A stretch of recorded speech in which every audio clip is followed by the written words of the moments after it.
Thank you, and welcome to our meeting of March 2nd, Active Transportation and Traffic Safety Advisory Committee. I'm Councillor Boyce, and I'll be chairing today's meeting. First of all, I'll ask for a call to order. Disclosure of pecuniary interests. Seeing none, I need the approval of the agenda, resolution of the agenda for March 2nd, 2026, Active Transportation and Traffic Safety Advisory Committee meeting be approved. Councillor Armstrong, seconded by Councillor Kotsovas. All in favor? Carried. Approval of, is there any discussion on that? No. Seeing none, approved, so you did. Approval of minutes, that the minutes for the November 3rd, 2025 Active Transportation and Traffic Safety Advisory Committee meeting be approved. Mr. Dewall, seconded by Councillor Kotsovas. Any discussion? All in favor? Approved. We have no delegations, but I know we have a couple members here for public input, so I'll call the first member. Mr. Fetter?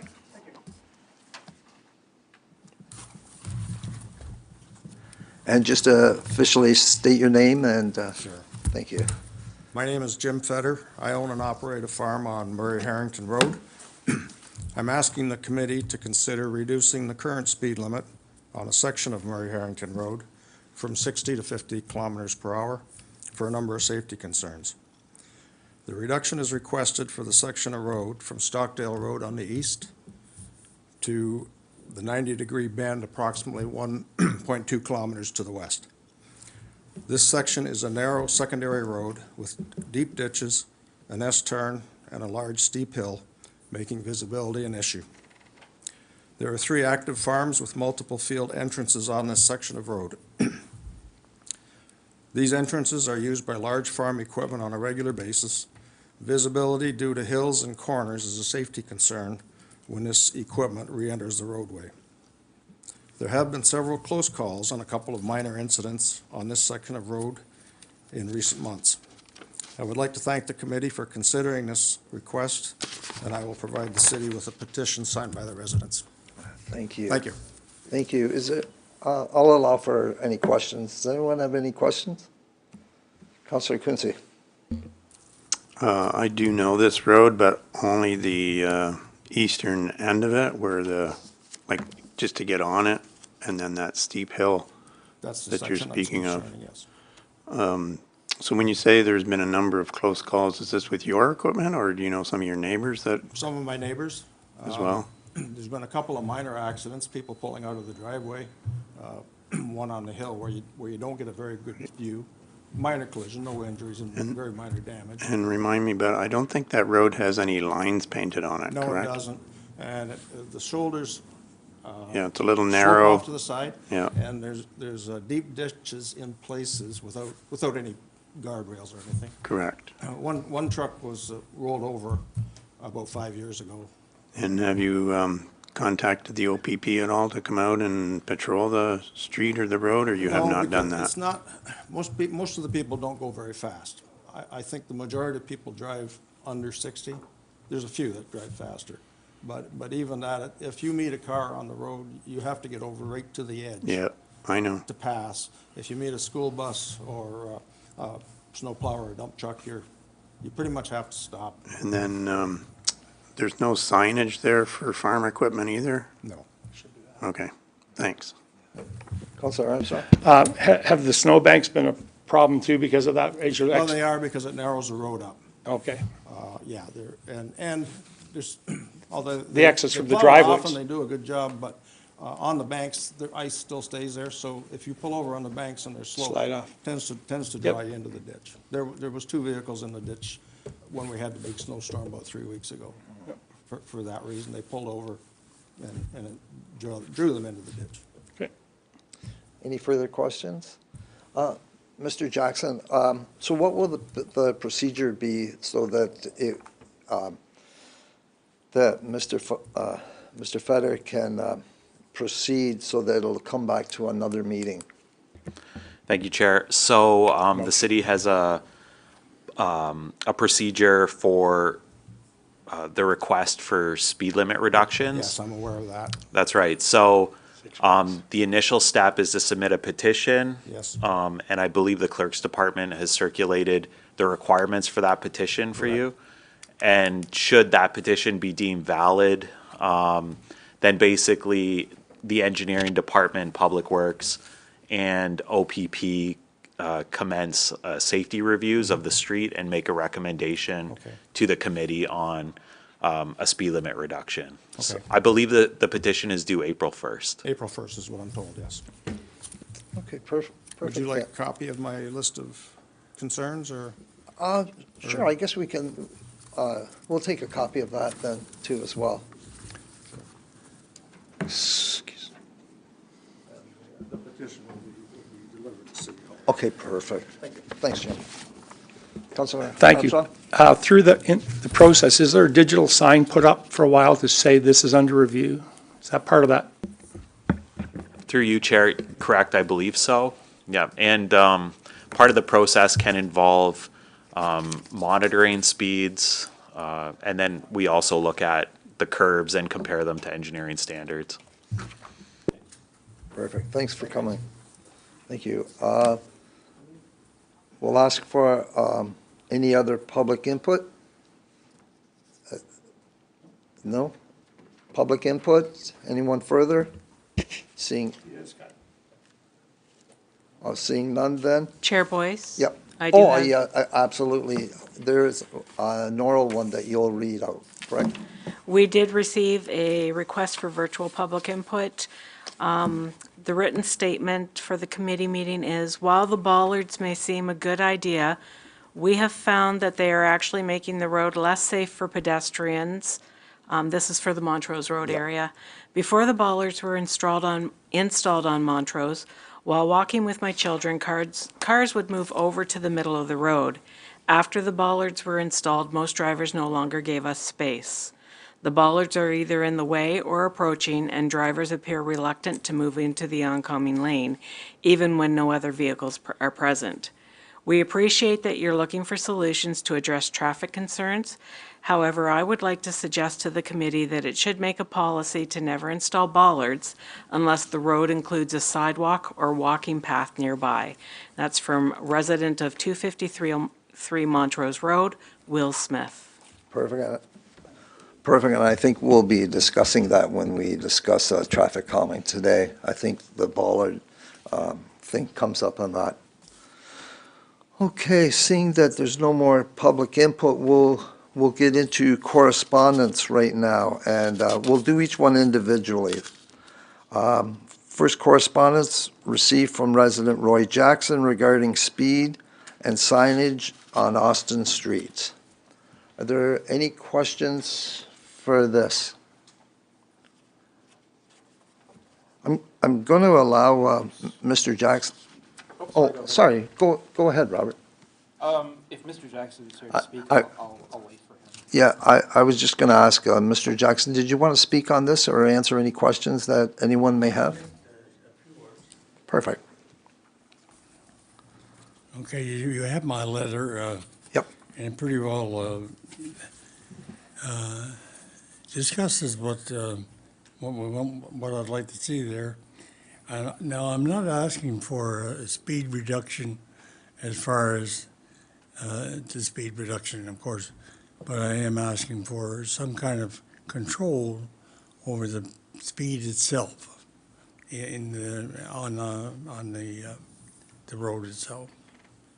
Whether it be by signage, which there is really no signage there as far as speed is concerned. A lot of people maybe,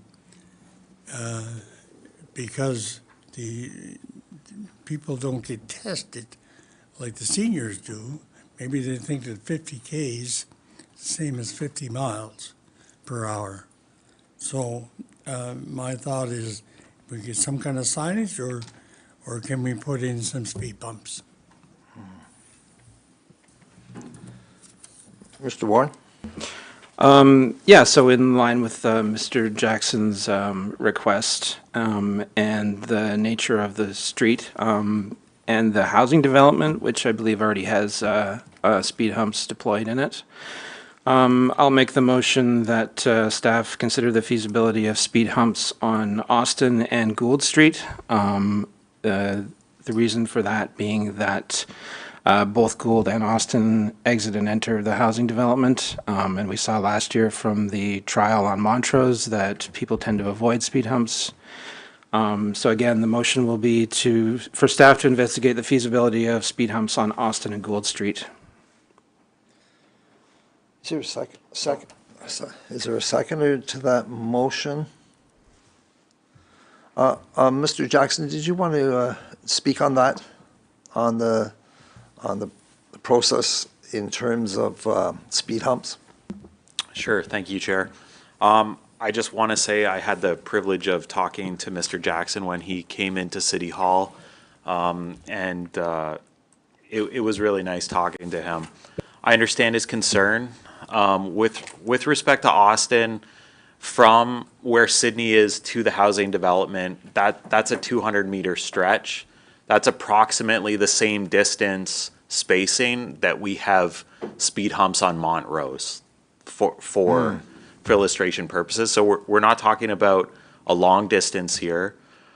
I think I would also caution, I do understand Mr. Warren wanting to put them on Gould Street, but I would caution blowing it up larger than what it is with respect to like chasing locations to put traffic calming when we have no record or there's been no public input that I'm aware of about speed being a problem on Gould Street.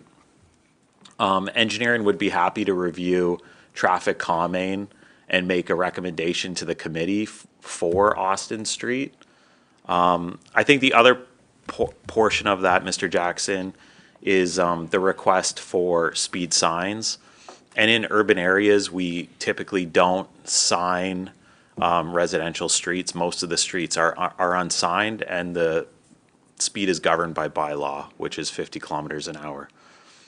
So just to back up, if the committee deems that that traffic calming be warranted on Austin or Gould, we would be happy to make a recommendation there. I would just caution about using it sparingly.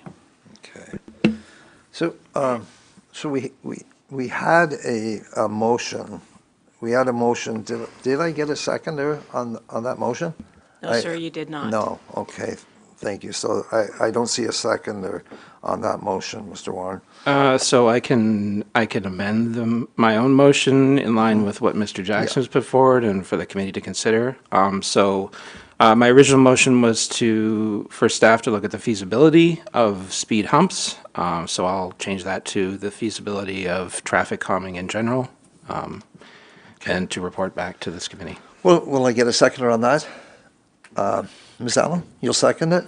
Okay, I've got a second. Let's have a discussion before the vote then. Councillor Quinte? Okay, thanks. So I happen to drive on this road on a somewhat regular basis. My daughter lives in the area, and there's no sidewalks. Pardon? There's no sidewalks on Austin Street to my recollection. So when people are walking, and it seems to me there's a pathway too that crosses near where the apartment buildings are. So that would be, I guess, at the western end of Austin Street. And I don't know if traffic is racing in and out of where the apartment buildings are located or what the emergency is. I've never experienced people racing up and down the street since I travel on it on a somewhat regular basis, but I don't live there either. So when I'm on that street, I'm on it for like 15, 20 seconds or so while I use it to get onto Barbara Street, I think it is the street that my daughter lives on. So I think that, staff could take a look at this and maybe come up with other suggestions, but besides the speed bumps, unless, of course, the walking path is more so in the middle of the street, which I don't think it is, but Those are my thoughts. Thanks. Councillor Casawas? Thank you, Mr. Chair. Through you to Robert Jackson, not this Mr. Jackson. Would ballers be a suitable compromise? I only ask because there are some behind Riverfront Square, and it impedes traffic, but at the same time, an emergency vehicle can unlock them or actually bust through them if they had to. I'm not familiar with this street. Now, this Mr. Jackson, he indicated it wasn't always a through street. So again, we're not closing it off, but just the ballers would allow the traffic to slow down and only be able to go one way, again, without impeding residents and an actual house. Like, I wouldn't suggest putting the bollards anywhere that compromises someone's sight lines or driveway. Through you, Chair, to Councillor Casawas. That's a good suggestion. One thing we learned from Leicester Road is that by installing the bollards in urban areas, it has the potential to impact driveways.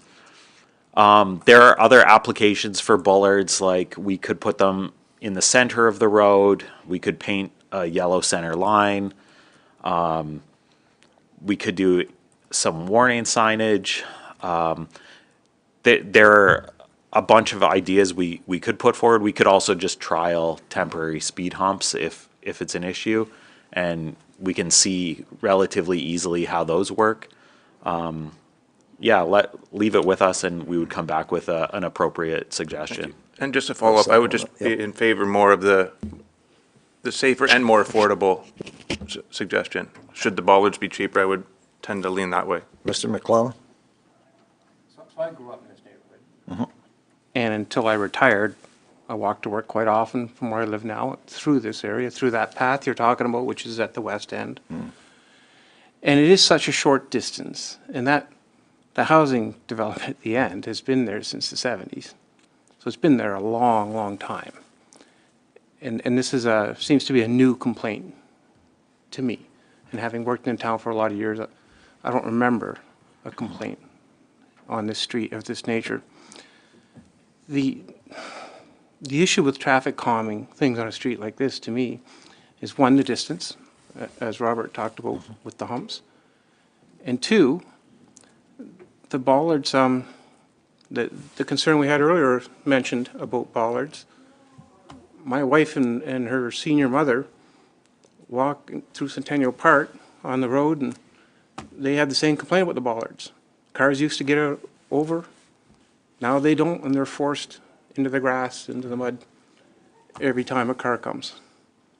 So I think you're creating problems.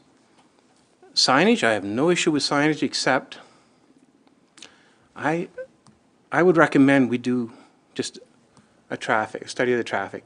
We get the numbers, we get the speeds, we get the time of the speeds, because my guess is a lot of those cars are not exceeding 50 kilometers, but starting quickly from one end to the other, it may seem like they're driving aggressively, and it may feel a lot faster than what it is. And maybe they are. I'm not belittling at all what Mr. Jackson's saying. Something's happened that's caused him a lot of concern. So let's find out what the speeds are. How many accidents are happening there? What's the reality of the situation before we jump to all these solutions to a problem that I'm not sure requires these type of solutions. And you start telling people that are doing 20, 30, 40 clicks down the road that it's 50, they'll drive faster. They'll drive 50. We put a sign up that says 50, they'll nail it and probably go 10 beyond it, for sure. Or try to in that short distance. So I have concerns about jumping ahead and doing anything without really understanding a little bit. We have the equipment, we can find out what the speeds are, what time of day that the speeds are, what the peaks are, what's the average, and see just what kind of problem we have. All right, any other, Councillor Armstrong? What if it was designated as a community safety zone? Increased fines, would that be a deterrent? Mr. Jackson? Because there's a lot of population in those.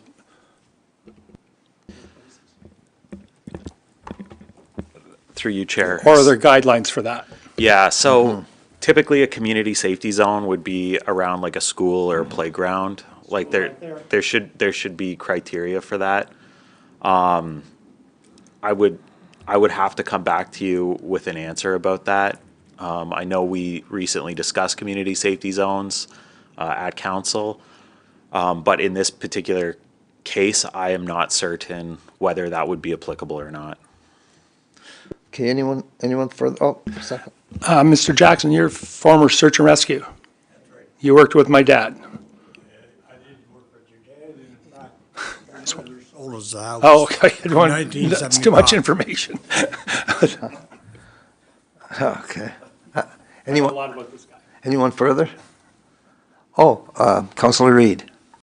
Thank you, Councillor Boyce. I agree with Greg McCullen that I want to help Mr. Jackson with his issue on Austin Street and Gould Street, but let's find out what the problem is, and then we can start looking at it, rather than jumping in with all of these solutions, as he said. I really think that's a good idea, and I would support that. Okay, Mr. Warren? I'll just make one more comment. I feel like staff providing some potential solutions coming back to this committee where Mr. Jackson and other neighbors of the residents can also provide comment at that time is probably more financially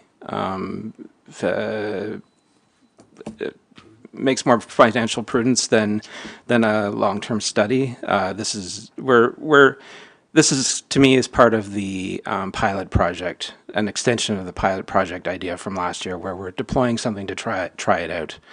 Trying out something simple, straightforward, and relatively inexpensive is not a financial hardship for the city. So that's the nature of my recommendation on staff coming back with a recommendation. Okay, go ahead. Just on the cost, it's not a costly adventure to put either one of the city's vehicles or one of the OPP vehicles that are set up for measuring speed on a road and leave it there for a week. This is not a costly. Matter of fact, any study you put in to try and determine a measure will, I guarantee, will cost you more than what these equipment we already have. It's already sitting there. It's a matter of someone trailering it out, setting it up, and then someone spending, half an hour on a computer when they download the data to produce a report for us. Yep. It's not a lot of money. Yeah. Louise, can I have you read the motion? So the motion, his original motion was amended to be that staff consider the feasibility of traffic calming measures on Austin Street. Okay, and I had Sorry, that includes Gould Street as well, just You because wanted to it's, yes, okay. because Gould is a connecting street as well, so they should both be yeah, included. that's fine. Okay, I'm going to call the vote on this. All in favor? 1, 2, 3, 4. So I've got 4 so far. 7, 8. And can the chair vote on this as well? You may. Yeah, and I'd vote yes too, as well. That's 5. Does it carry? 1, 2, 3, 4, 5, 6, 7, 8, 9, 10, 11. Nope. No, That loses. okay, the motion's lost. Anything further on this then? Okay, then, so we're not doing anything in terms of the analyzing the speed, or anyone putting a motion for that part? Yeah, go ahead.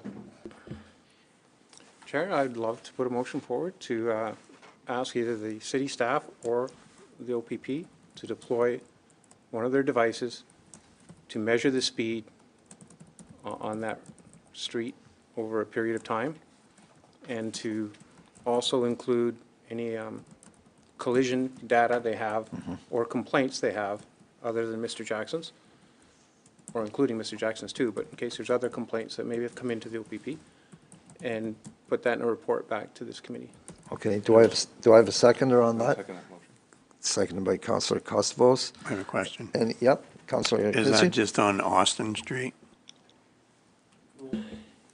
I was recommending just Austin Street, yes. Austin, Gould Street thanks. is literally a block over. I know it's very similar in stature. It has an entrance into the same development and goes out to Sydney Street. Okay. It's almost identical. It is closer to the school. I get that. We haven't had a complaint there. No. So I Okay, so it's just Austin then? Okay, anything further? Okay, I'll call the vote on that. All in favor? Oh, sorry. Counselor Reed, did you have a question? Oh, Counselor Stedall. I see your Yes, hand. thank you, Chair. So I guess my question is that this is similar to changing speed limits. It sounds like what we're doing is going through the same process, and there's an application process if you want to change the speed limit, which involves getting a petition and then having the speed tracked, et cetera, and a report coming back. I'm wondering if we should be doing that if we're going to start opening up the process where we're going to have more people asking for traffic safety zones. And maybe that can be something that we can consider going forward. It's just that all the discussion right now is the same discussion that we have with speed reduction. It seems similar. So in the future, anyway, don't really have a question, just had that comment. So I support the resolution, but I'm wondering if we can have staff take a look at if there should be another process coming back for us. Yeah, actually, a good point. I'll ask Mr. Jackson to speak on that point. Chair, yes, I agree with Councillor Stedall. A lot of these traffic calming measures have a similar impact on the neighborhood that a speed limit reduction would have. So it makes sense to me that a consensus of the neighbors and a petition should be the first place to start. I get that we're kind of in uncharted territory because we've just recently opened up traffic calming measures to be employed on city streets. So we're kind of in uncharted territory for this topic in particular. But to Councillor Stedall's point, the process is very much similar. Yeah, absolutely. So, but I've asked for I've got a motion in place. So for the sake of that, I'll ask for a vote on the motion and find out what happens to it. Anything further? I'm going to call the vote. All in favor? 3, 4, and that's all in favor for, just for clarification, that's all in favor to proceed with the process, the speed process? Like, yeah, some speed data. So that's the process that's the motion that's in place to proceed with this speed data. And so I'm just going to call that vote again, just so I can see. All in favor? 3, 4, 5, 6, 7, 8. That's carried. Okay, so that motion's carried then. Mr. Chair? Yep. Go ahead. I just wanted to add to Councillor Stedall's comment, and going forward, if it might be advisable to request staff review our current procedure regarding speed limit reduction to include some component of traffic calming, because I do understand this is what's happening now with the many measures we have coming with speed calming, and again, the public input, the process, and maybe staff could just look at our current policy, which may be required to be amended given going forward. It's just a consideration, Mr. Chair. Thank you. Absolutely. Mr. Jackson, did you hear that? Yes, I did, Mr. Chair. That's great. Okay, I think we'll go forward with that. I don't think I have to have a motion on it. I think that's a good point. Okay, we'll move forward to 7B, correspondence received from resident Nicole Hathaway regarding speed and safety by Bayside Secondary School and entrance exit on Old Highway 2.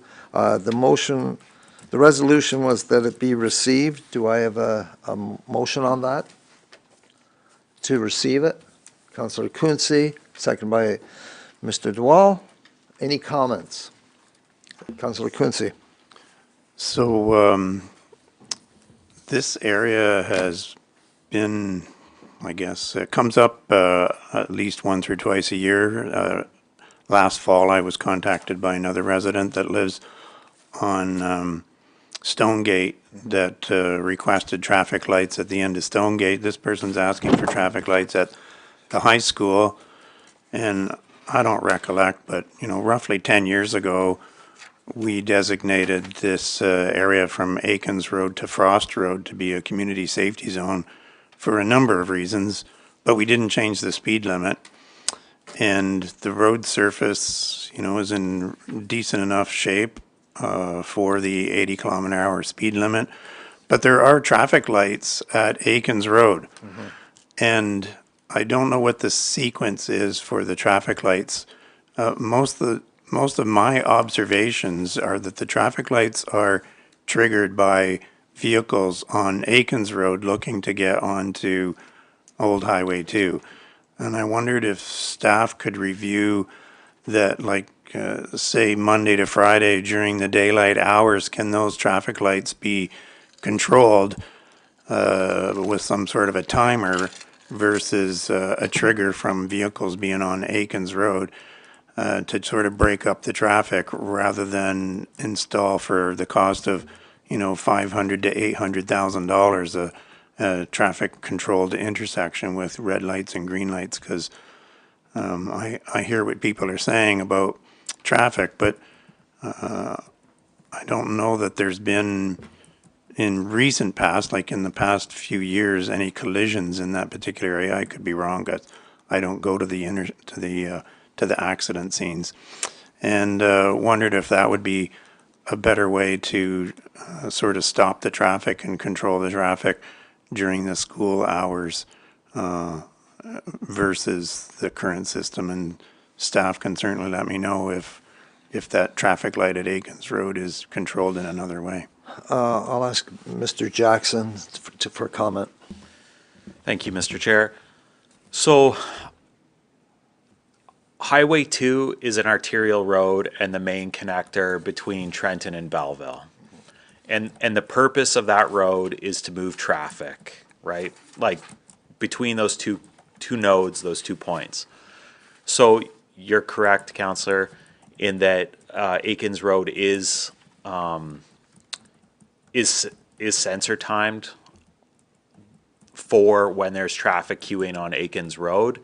And that's because the primary function of that intersection is to maintain traffic flow between Belleville and Trenton. So if the signals, which I would have to check into, but if we altered them in a way that it was timing, what you would see is in high periods, you would see traffic start to back up around that intersection, because the functionality now of that intersection has changed from allowing traffic to flow until there's a queue on Aikens Road to just stopping traffic at a consistent time. My recommendation, I mean, we can look into this, but at a high level, I think the intersection is functioning appropriately as it is. With respect to Bayside Secondary School and that second access off of Highway 2, there is a dedicated left-hand turn lane in the center of Highway 2 functioning exactly as it's supposed to. So on those peak times when there's drop-off and pickup at the beginning of the day, we know that there will be cars queuing. Like that's exactly as designed, because it's a flood of traffic to a single point. It's I do know that the letter here asked for consideration of stoplights at the entrance into Bayside Secondary School. It's highly unusual that we would provide stoplights to a single point. And if we looked, I would bet that we would see there's hardly any traffic using that entrance except for drop off and pickup time, at which point there's some queuing.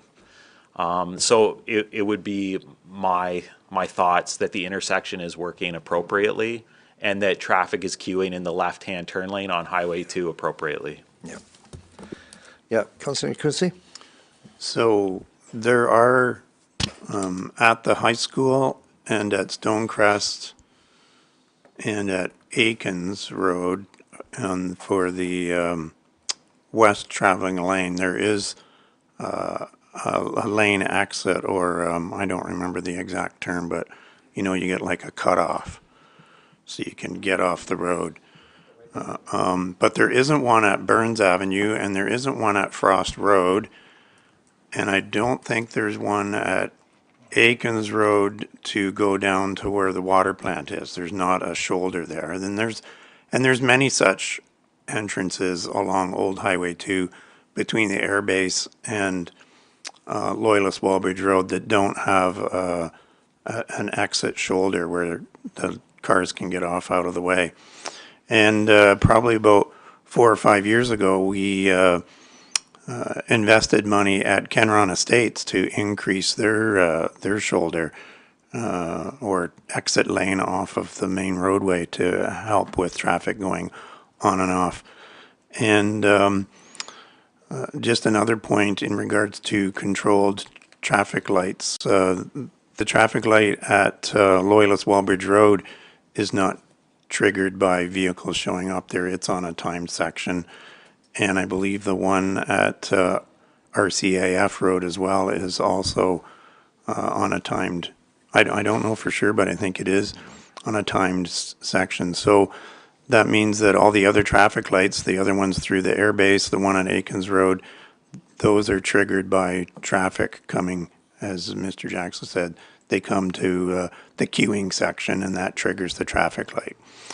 So my question was, during the daylight hours, during the school hours, to break the traffic up to some degree so that people can get across the highway, because it sounds like they want to go across and travel east, and that is the hard part.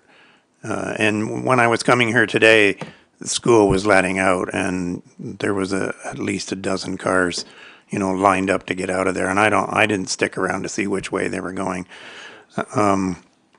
But I do see them regularly there, and we don't have any information about collisions or accidents either. So as much as I do agree that there is some kind of issue, I'm not going to support setting up another set of traffic lights there when we have traffic lights nearby that I believe we could put to better use, but we would need to do some research. And I do agree with doing the research. Councillor Stedall.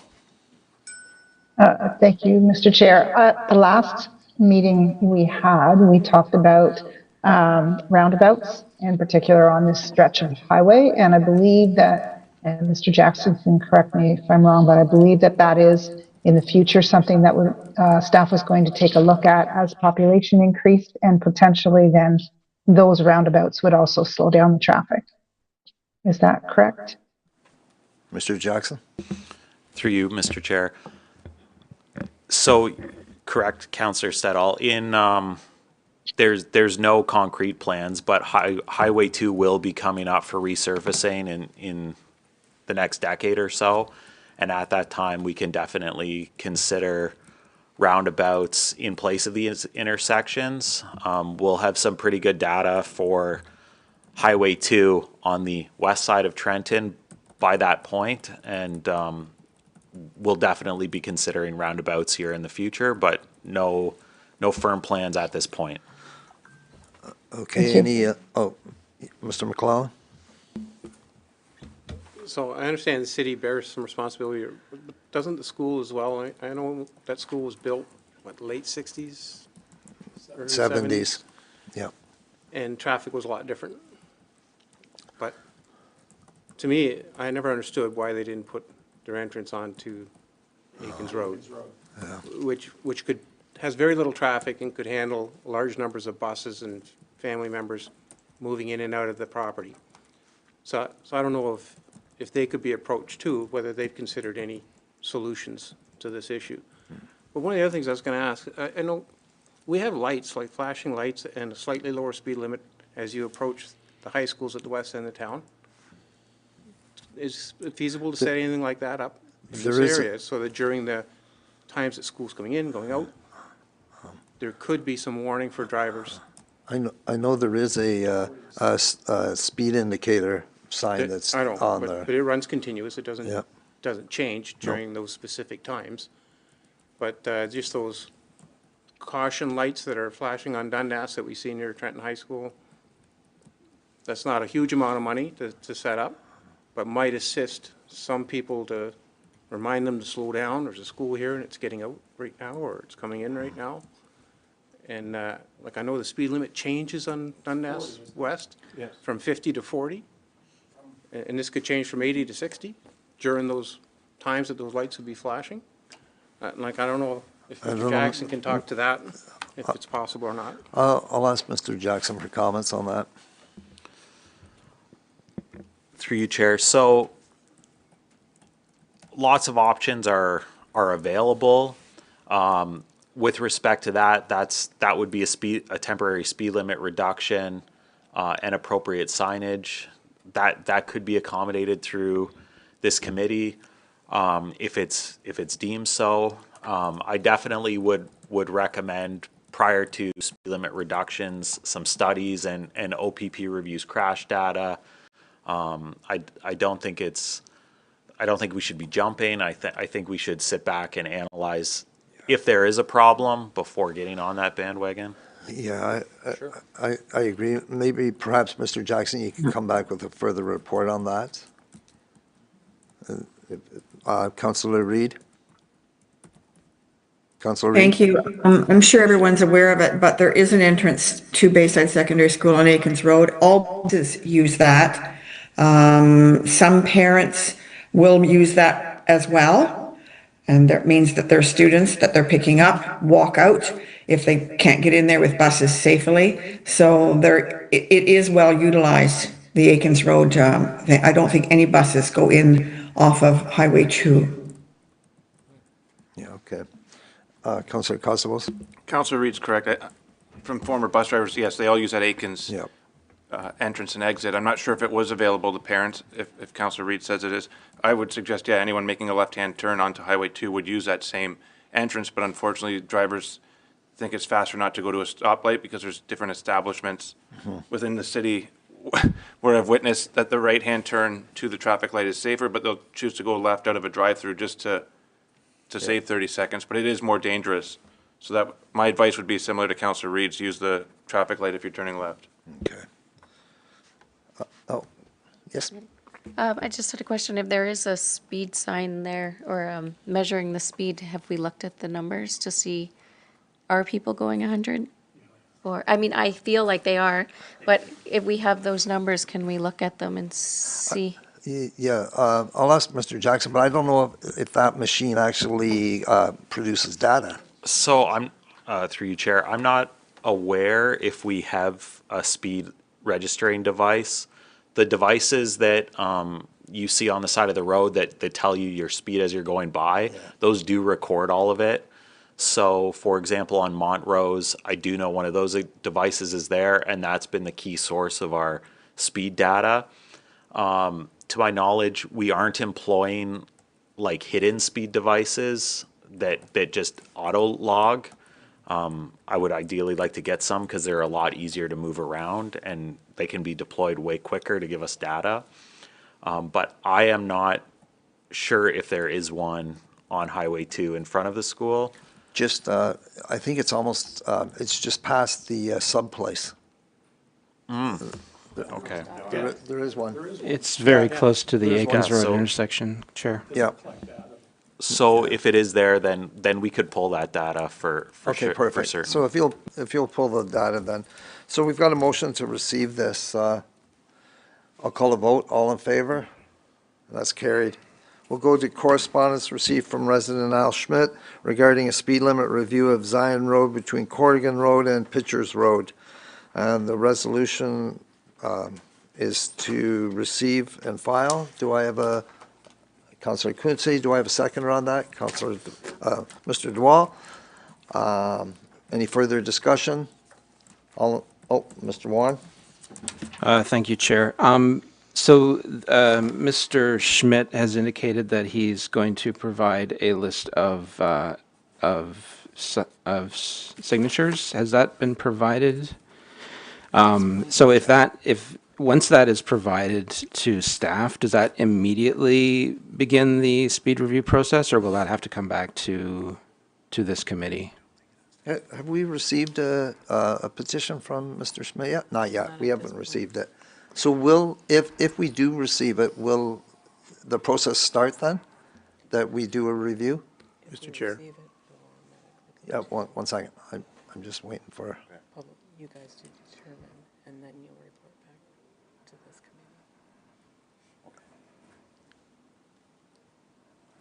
committee. Through you, Chair. So once we receive it, the clerks will forward it to Public Works, and Public Works will pass it on to the OPP, and we will complete the speed limit reduction review.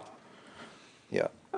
Follow-up, Chair. Okay, that's great. So as I think Mr. Schmidt's letter also included some information about the bus stop at the cluster of houses in the midsection of Zion Road, and the safety around vehicles coming over the crest of the hill, and the bus stop being at the bottom of the hill.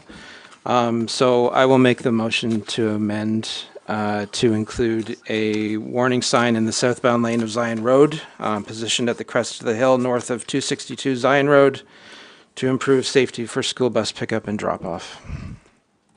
Do I have a seconder on that? I'm making a motion to amend.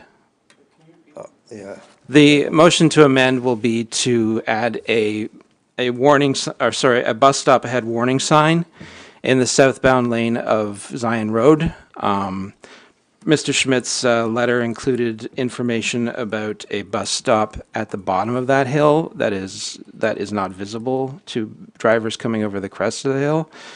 So my motion is to put a sign that there's a bus stop ahead to improve safety for pickup and drop off. Okay, so this is an amending motion.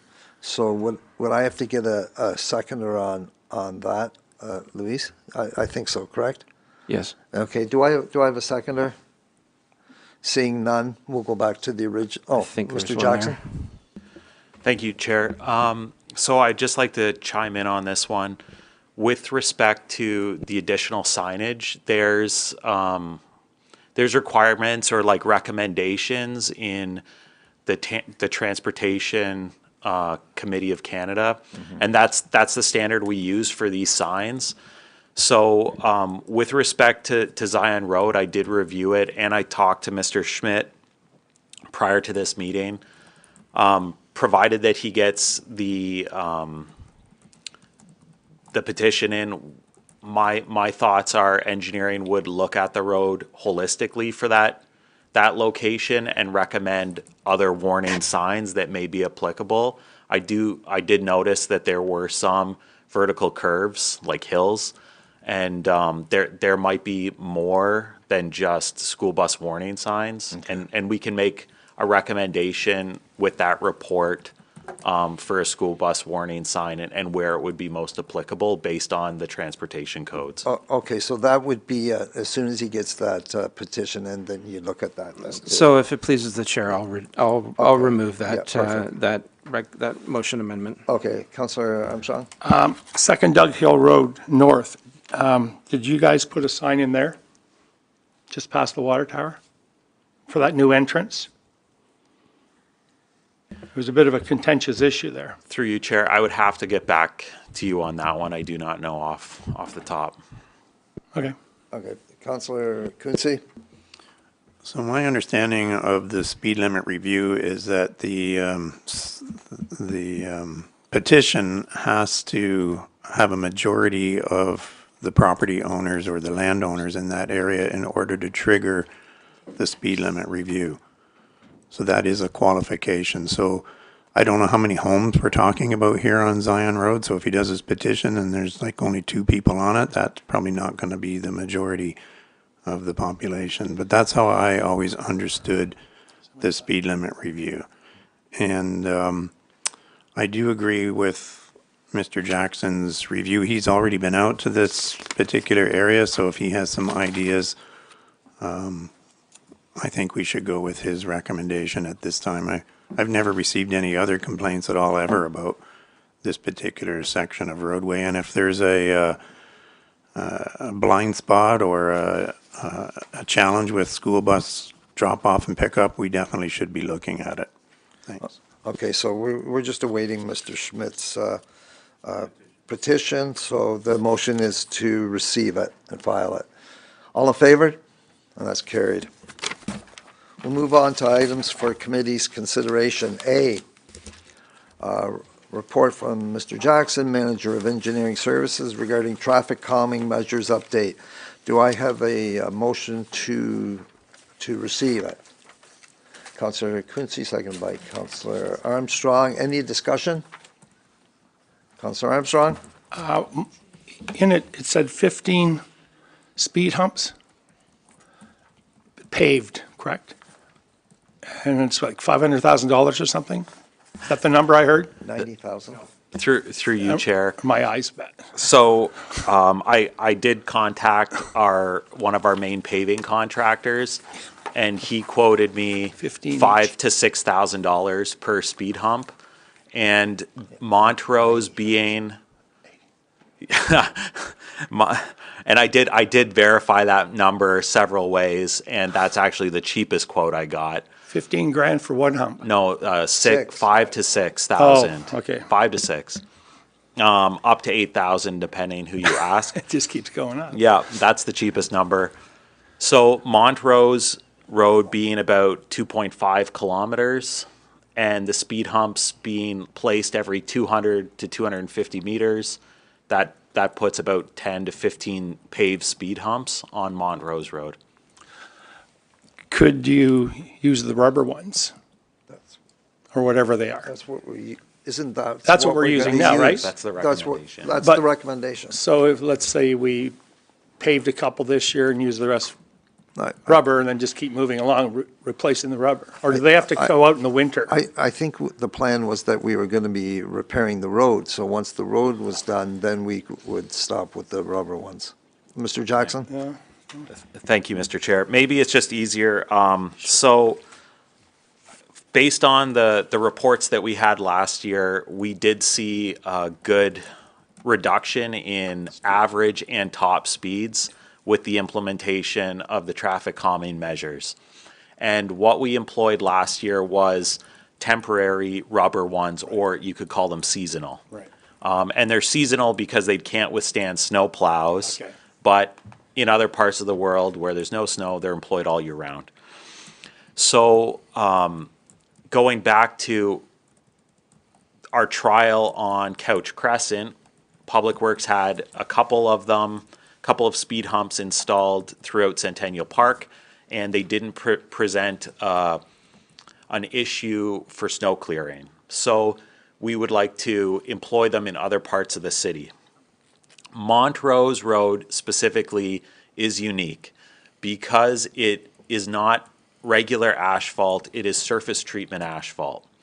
Regular asphalt has a life expectancy of like 20 to 30 plus years. So it's quite long.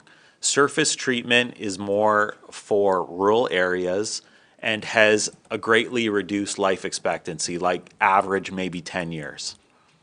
So the implementation of permanent speed humps on Montrose presents a unique challenge because by paving those speed humps, they would last longer than the road that they're over top of. And so this cost of like $50,000 to $90,000 to do all of Montrose, we would be reoccurring that cost more frequently than what we should in the city. So the recommendation is to reinstall the seasonal speed humps on Montrose Road. And at some point in the future, when Montrose is urbanized or paved with asphalt, then I think permanent ones would be a more applicable solution. Secondary? Follow-up, thank you. So would there be more speed humps this year than last year? There were like 6 maybe. And you were saying they need 10 to 12. No, I think they were placed every 200 meters is what I got from Mr. Turner. So ideally, we would just be reinstalling the same speed humps in basically the same locations on Montrose. From the traffic data, they seem to have been effective. Okay, I have Councillor Quincy, then Councillor Stedall. Councillor Quincy? So there were no speed humps installed on Montrose Road. I don't remember the exact 911 number, but I could get it. But just for argument's sake, no speed humps were installed north of the Richards Way intersection, and there were no speed humps installed on West Moira Street. Even though there is far fewer houses on West Moira, having lived in the neighborhood since 1987, that is also an area where cars do exceed the speed limit. There was, I believe there were 2 speed humps installed between Richards Way and the CP crossing, and then another 2 installed south of the CP crossing. There's also a stop sign at Richards Way, and as much as I do agree the speed humps did reduce the traffic, I don't think we need speed humps every 200 meters. That seems extremely excessive to me. Just on a personal note, we have the CP crossing that crosses Montrose Road. We have a number of intersections that intersect with Montrose Road, plus the one stop sign at Richards Way. There is a park off of Montrose Road, so I would like to see the speed humps in the vicinity of the park. And I do believe if we place them at nearer the, say within 200 meters of the intersections, that might be sufficient. There are many people who do walk on Montrose Road, and the history of Montrose Road is in 2018 it was resurfaced between Old Highway 2 and the CP crossing, and then in 2019 it was resurfaced north of the CP crossing. Something happened with the northern section, and it was later that year skim coated is how it was described to me, and that surface treatment has held up really well, whereas the surface treatment between Old Highway 2 and the CP tracks has not held up well. It's supposed to last for 10 years, and we already had to patch it 3 times now, and we might have to do it again this year because it's deteriorating quickly in just a few spots.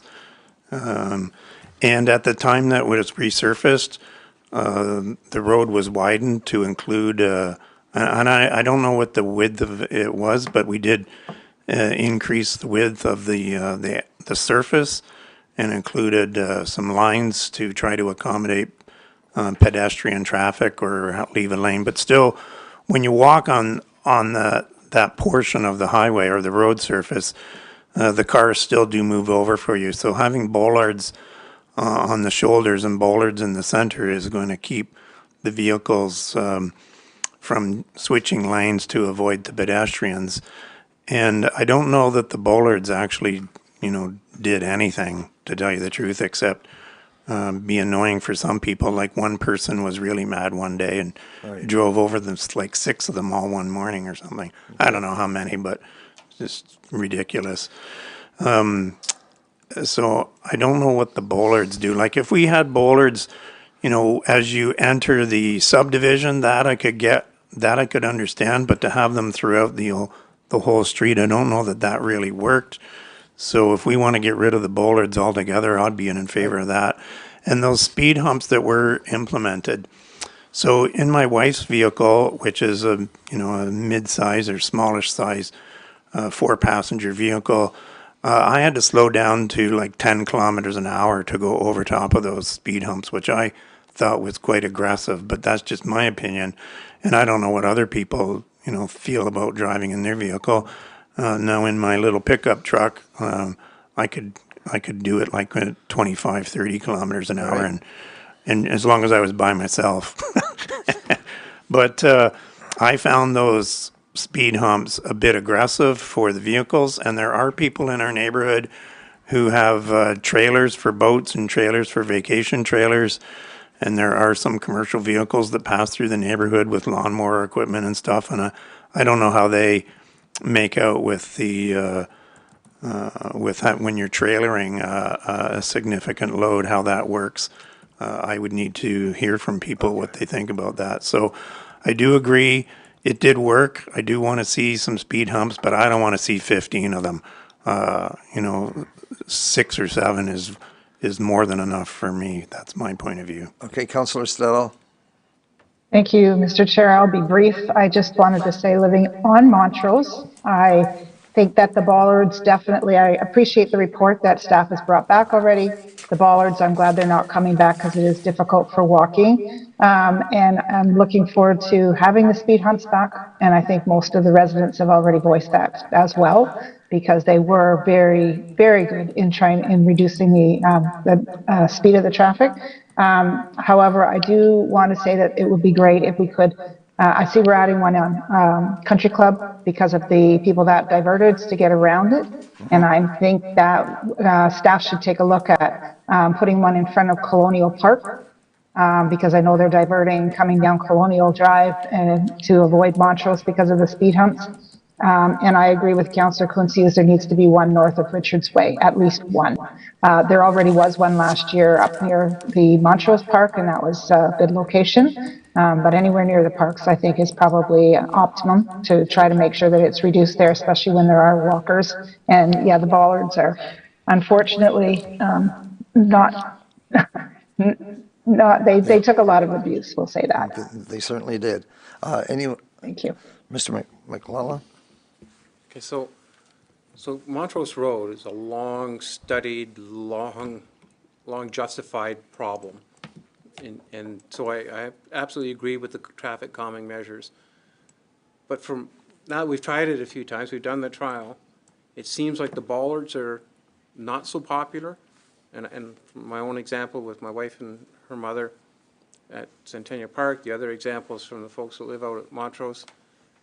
If we're going to do a bit of a study into adding traffic calming measures to the whole process, similar to what the speed review requires, I would suggest that if we do apply traffic calming measures, we apply them in stages.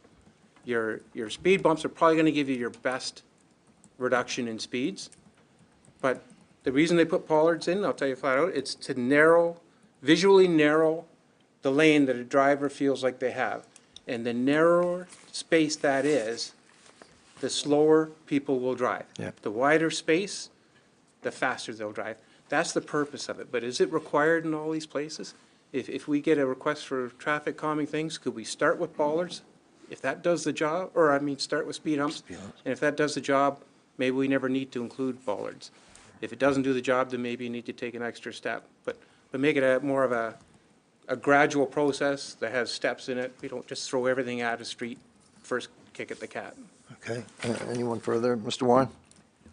Thank you, Chair. I think it's also useful to consider bollards by what they're also called delineators. So one of the other purposes of them is to delineate, to separate lanes. So last year, I think we kind of learned that we were creating sort of like, it narrowed the lane, but it didn't provide enough space for people walking or cycling. And that's consistent with the observations of staff, and I think the letter that was received that we heard earlier.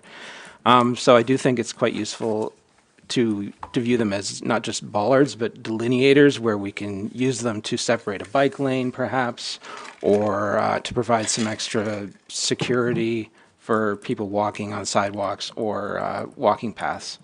And then further to the points made by Councillor Stedall, do we need a motion for the comments that she made, Colonial especially Park? in regards to adding speed humps on Colonial? I do agree that that's probably a good idea. We learned last year that people were bypassing on Country Club, so it's quite likely that they'll do the same on Colonial. So if we need a motion for that, or if staff will just include that. Yeah, that's what I was going to ask Mr. Jackson. You've heard the comments on Colonial Park, and I think Richards Way was the other one. I think Councillor Stedall mentioned. Any comments, Mr. Jackson, on that? Thank you, Mr. Chair. A couple of comments. So I did note Colonial Road as being a potential issue. The only reason I didn't include it in the report is because we didn't receive any correspondence noting it as an issue. I did receive correspondence specifically for Country Club, and that's why it was included, but happy to include a trial on Colonial. We could go from like Old Stone Road up to Moira if that's the issue, with like a speed hump kind of every block or something appropriate to that to mitigate folks bypassing and heading down.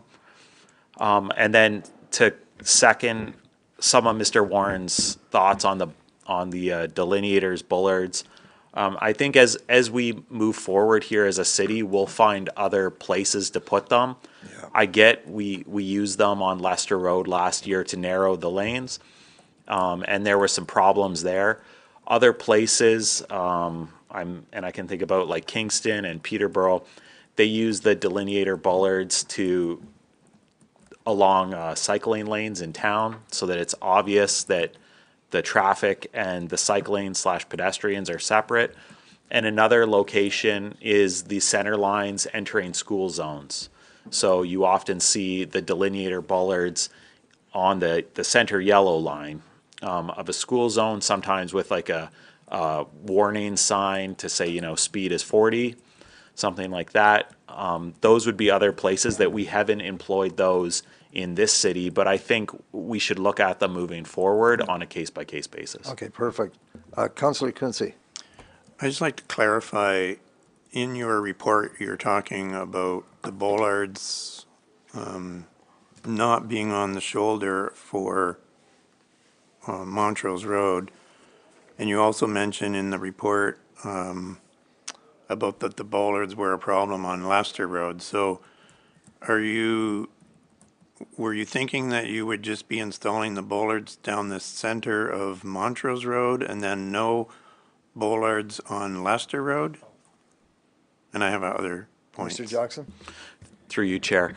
Correct. So with respect to the bollards delineators, the thought, and I've been in discussion with Mr. Turner about this, is to install them at the speed hump locations so that somebody can't get their wheel into the center line to kind of avoid the speed hump, like it forces them to slow down. But we did note that, and through new correspondence received, that bollards along the shoulder did not allow drivers to give as much space for pedestrians walking in those locations, mostly because there's no sidewalks. Yeah, so Leicester Road doesn't have a sidewalk and Montrose Road just has those narrow shoulders. I don't even know how wide they are. 2 feet maybe? I'm just guessing. I've never measured it. How many speed humps are you planning for Montrose Road? In this report, you do mention 15 of them, but in your report, it mentions the 15 in relation to having the road surfaced, which that's not going to happen. So what do you have in store for the number of speed humps for Montrose Road? It doesn't exactly say. So when I wrote the report, that 15-ish, that was from Highway 2 all the way up to Moira. So I included that whole length. Ideally, what will happen is Mr. Turner and myself would drive it and find applicable locations for these. So if like every 250 meters is too aggressive, we can space them out. I would have to come back to a specific number.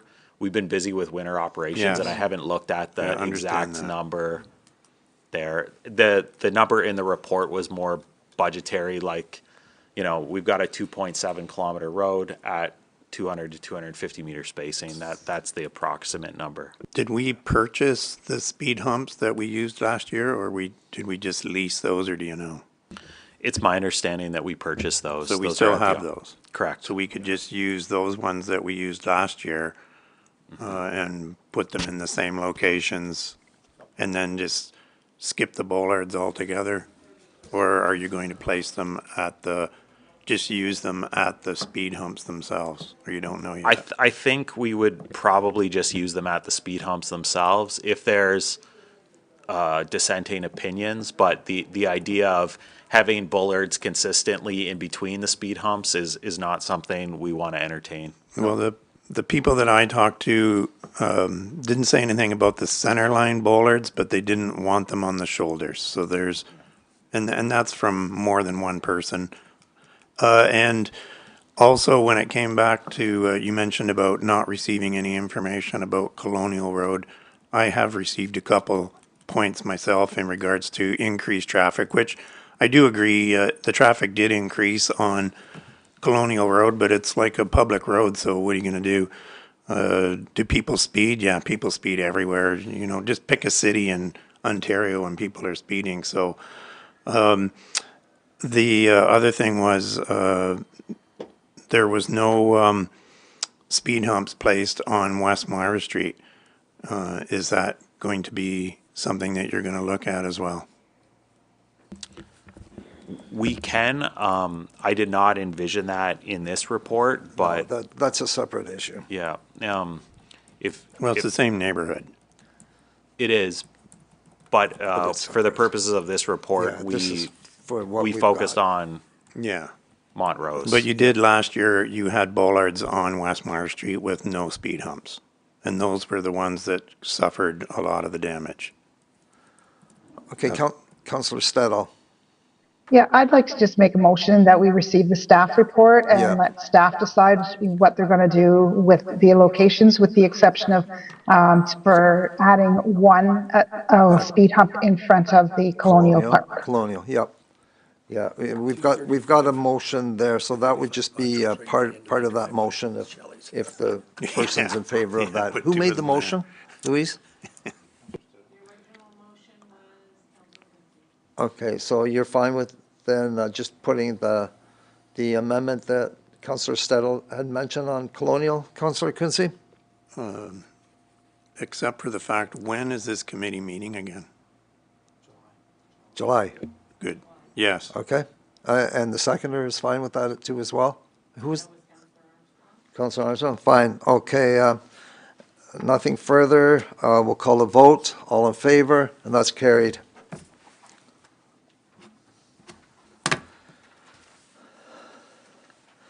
Okay, the next one is in concern with the Little Farm Boulevard, and the resolution is that the Active Transportation and Traffic Safety Committee receives staff report regarding parking conditions on Little Farm Boulevard for information. Do I have a mover of that?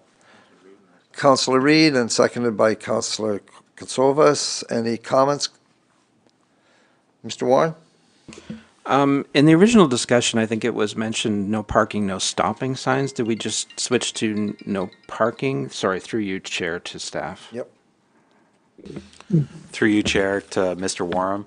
So currently, we just have the no parking signs, and we were monitoring. The original comment that came in was a request for no parking on the west side. However, the west side is totally undeveloped and is straight. The east side, where the no parking was,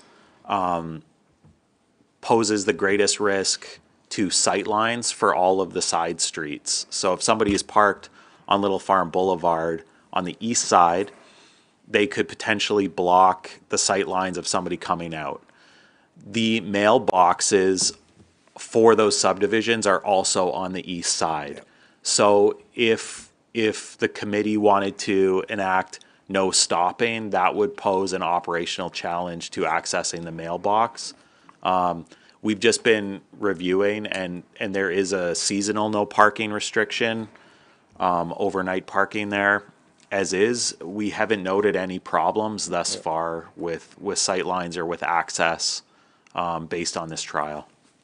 Secondary? Yeah, so just supplemental to that, I'm glad that we didn't do the no stopping for that very reason. It occurred to me afterwards that those mailboxes were there, so I'm glad that we didn't do that. Perfect. Anything further? Mr. McLeod? I missed the meeting in November, but when this was brought up, so I went up and drove the street. It's a purely residential area. It's not a through street, like straight down to the last side street and then back. I just don't understand why we have a need for this. We have parking on streets in residential areas all through the city. Why are they not allowed to park there? Councillor Constables? Just for clarification, yes, at that meeting, they just didn't want it on, like, one side was allowed. They didn't, what was happening with the pictures that the residents were taking is people had attached trailers and things like that, and they were parking for weeks on end. Oh, okay. So it was That's making why. it difficult if a child was crossing the street, was their explanation. So they just asked this committee that one side be no parking to So alleviate not that. just cars, but larger Vehicles. Vehicles. vehicles. Yeah. Anything further? Okay, that helps. Councillor Armstrong? What's stopping something like that from happening now? If you're allowing parking on one side and somebody's going to park their boat there for the summer, is there anything preventing that? How do am I making myself clear? Mr. Jackson, can you answer Because- that one? Thank you, Mr. Chair. So with respect to like trailers and boats parking on city street, it's my understanding that that's covered under the parking bylaw. So that could be a ticketable offense. Or even a second car? Or third car? It's like if motorized vehicles are insured and licensed in Ontario and parking's allowed on the street, anybody with a regular vehicle could park where parking is permitted. Yeah. Okay, well, there was a situation in, up off of Rodetsky. Somebody was operating a garage, or their, repair garage, and there were all these cars lined up all around this neighborhood. So the same thing could happen there. Yeah, I don't think we've had that issue, have we? No, there hasn't been that issue in that area. No, I'm just pointing No, out. that's a possibility, but Councillor Constables? Again, just focusing on the recommendation and the residents' concerns, it is a wide enough street. They just didn't want parking on both sides because they would find that if a by were parallel with the other car, opposite streets, it made the middle of the road narrower. Right. So we've accomplished that by administering no parking on the one side. Yeah, I'm going to call the vote. All in favor? That's carried. Next one is concerning the temporary loading parking stall on King Street, that the Active Transportation and Traffic Safety Advisory Committee receives the staff report, temporary loading parking stall for information. Do I have a mover? Councillor Armstrong, seconded by Mr. Warren. Any comments? All in favor? That's carried. We'll move over to any new business. Anyone have any new business? Do we need a motion to give staff direction to review the speed limit and traffic calming application process, as we previously mentioned in the meeting?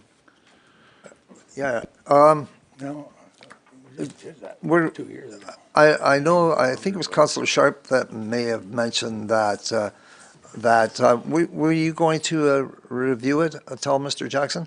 I thought we were going to.